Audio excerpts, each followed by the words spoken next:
Welcome back to Think Big Digital. Today we are going to learn how to rotate elements in Canva. It will just take 1 minute to learn how to rotate the elements in Canva. So keep watching the video.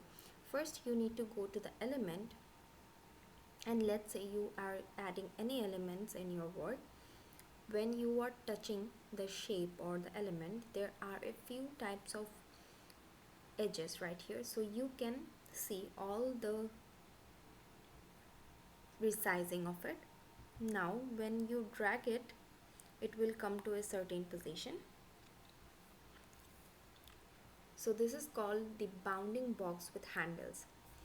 When now you have to hover over the rotating sign right here.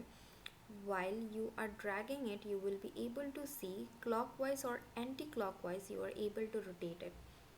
This is the only tool that Canva provides you to rotate your element. So after selecting the element, check the toolbar above the canvas for a rotation input box that will display degrees like 0 degree, and you can also type value like 45 degree and press enter. This tutorial is also same for the mobile apps or iOS. Ensure the element is not locked or part of a locked template, and zoom in if the rotate handle is hard to see, so it will be easier to work. That's it for today's video. If you like our video, give us a big thumbs up and subscribe to our channel. We will see you in the next tutorial.